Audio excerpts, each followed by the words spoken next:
Welcome to demonstration video for chapter 3, and this one is going to be on gross pay and taxable pay. In this video, I will demonstrate how to distinguish gross pay from taxable pay. You've already seen how gross pay is calculated in the previous chapters. So in this chapter, I will show you how to determine the taxable pay, which is the amount taken into consideration when calculating federal tax liabilities or any other tax liabilities such as Social Security tax or Medicare taxes. As you have read in the chapter and from the review videos, there are mandatory deductions such as state and federal income tax, Social Security tax, and Medicare tax, among others.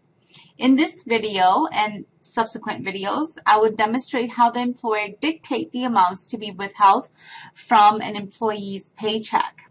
So as we go along and as I'm calculating the numbers for the tax liabilities, like for example, here I've got like taxable for the federal, for Social Security and so on, I'm going to be referring to tax tables located in the back of your text. So please refer to the back of the book to follow along when I mention these tables.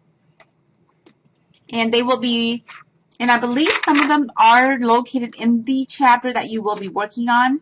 But overall, I would refer to the ones in the back of the book. And pay attention, close attention to the top or how they label their tables so that you do get the right table. And let's start. Okay. So as you can see, I've got the details here, what I'm going to be working off of. And this one is to calculate gross pay and taxable pay. So for employee number 1, okay. For each employee, first calculate gross pay, then determine taxable income used to calculate federal income tax withholding, Social Security tax, and Medicare tax. So for number 1, an employee, I'm going to color code this.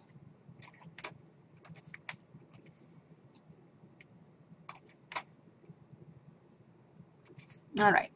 An employee works 45 hours, 5 were overtime hours, during the work week in October 2014. The employee earns $45 per hour, with his employer paying 1.5 times the regular rate of pay for overtime hours.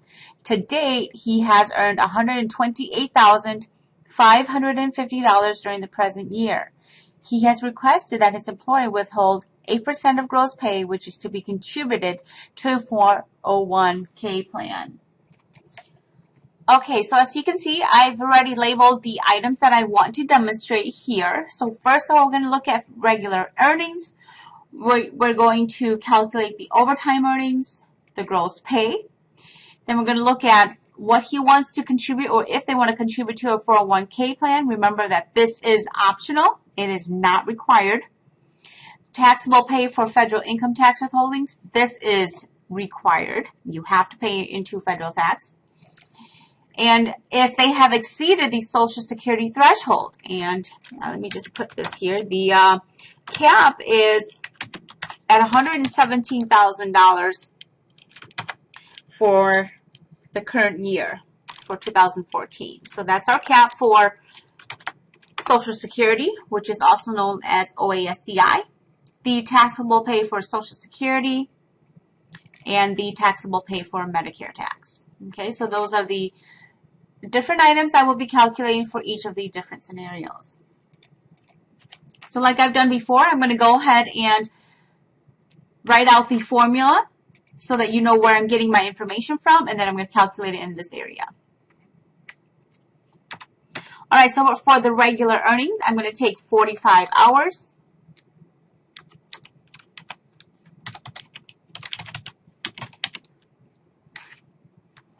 Excuse me, $45 times,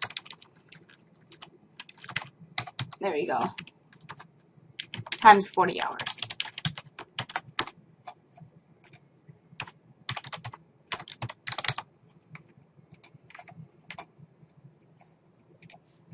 So far, this employee earns $1,800 for regular earnings. for overtime earnings.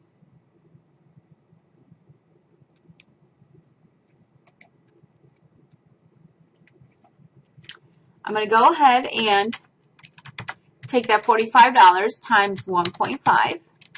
Okay. Then we're going to take it times 5 hours, which is the OT hours.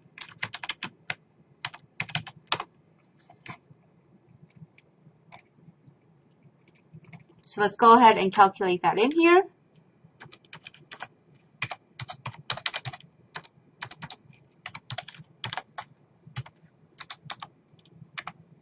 That should bring us to $337.50. Okay. All right, so if we have figured in the regular pay and the overtime pay, his gross pay will be the $1,800 plus the $337.50 for a gross pay amount of $2,137.50. For the 401k contribution, it states here that the employee wants to withhold 8% of gross pay. So what I'm going to do is basically take $2,137.50 times, you can do this in Excel, 8% like this, okay?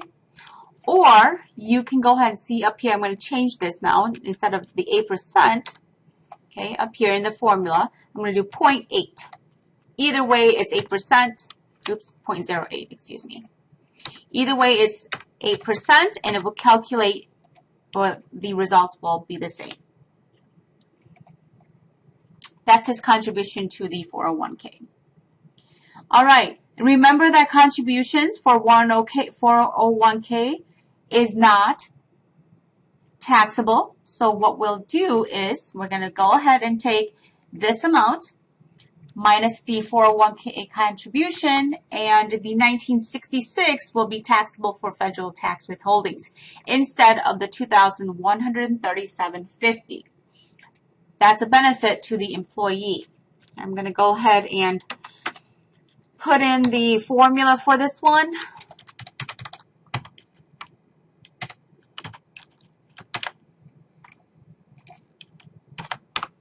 Okay. All right, so that gets us to our taxable pay for this employee, which is the 19.6. I'm going to go ahead and highlight this as red so you can dictate it a little better later on. Now, we're going to go ahead and look at what has or has not exceeded the Social Security tax threshold. And remember, the cap is at $117,000 for 2014. And it looks like up to date, he's already earned $128,550. So at this point in time, he does not owe anything, not necessarily owe anything, but his liability or his mandatory deduction for Social Security tax is no longer going to be enforced. So we're going to put 0 here. Taxable pay for Social Security tax would be 0. Actually, I think what they're asking is the threshold. What has exceeded the threshold? That's what I got from it. I'm sorry. At first when I looked at it incorrectly. So in here, in this situation, we're supposed to go ahead and list so far how much has the employee earned above the $117,000.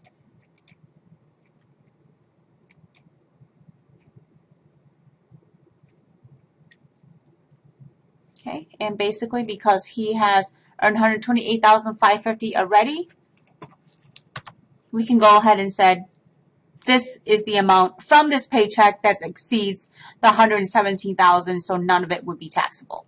Okay, so that would be 0 there. The taxable pay for Medicare would be the entire $2,137.50 because there is no cap for Medicare or HI tax. Okay, so that's that one. I will come back with another video to demonstrate number 2. and possibly number 3 within that video. If not, I will have to make another video, but this will be part 1.